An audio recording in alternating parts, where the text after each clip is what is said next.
tinuturuan ang guro. March 23.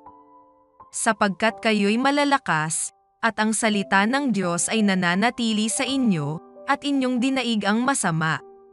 Unang Juan Kapitulo 2 versikulo 14. Tiningnang mabuti ni Con sina Bruno at Natalia. Nagtataka siya kung bakit gustong matutunan ng mag-asawang dayuhan ang kanyang katutubong wika. Kristiyano ba kayo? Ang kanyang tanong. Nag-atubiling tumugon ang kabataang misyonero.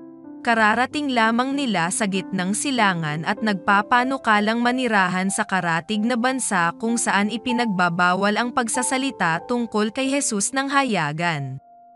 Gayunpaman, una sa lahat ay kailangan nilang matutunan ang lokal na wika, kaya kanilang kinausap si Con upang alamin kung handa siyang turuan sila. Natatakot kami na sagutin ang tanong na iyan, ang sabi ni Natalia sa dakong huli. Subalit wala kaming magawa, tahimik kaming nananalangin na sana ang Diyos ang siyang may kontrol, sinabi naming oo. Subalit hindi handa ang mag-asawa sa sagot ni Con. Nagagalak akong gawin iyan, masaya akong gawin iyan, at kanyang idinagdag ng napakahina, sapagkat nag-aaral ako ng Biblia. Nagulat at nagkatinginan sina Bruno at Natalia sa isa't isa.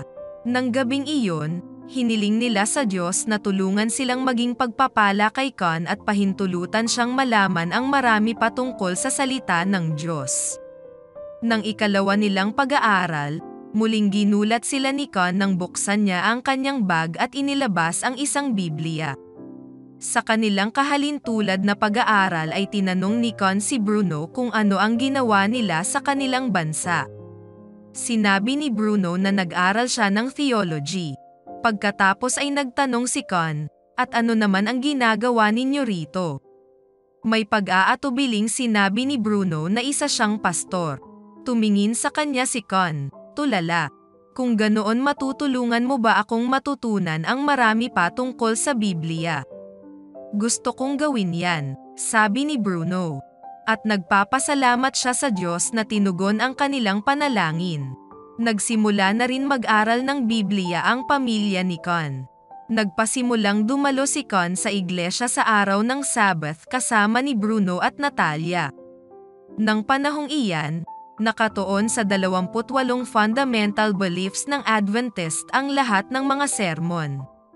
Dinaluhan ang lahat ng mga pagpupulong ni Con at kanyang buong pamilya.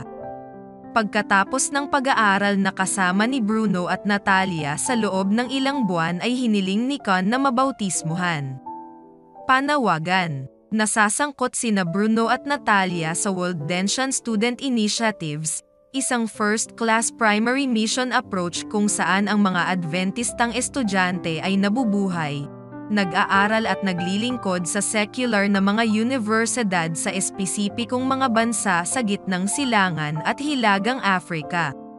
Sinusunod ang halimbawa ni Kristo sa pangangaral, nakikipag-ugnayan sila sa mga tao, kinukuha ang kanilang tiwala, tinutugunan ang kanilang pangangailangan, at kapag mayroong pagkakataon, inaanyayahan silang sumunod kay Jesus.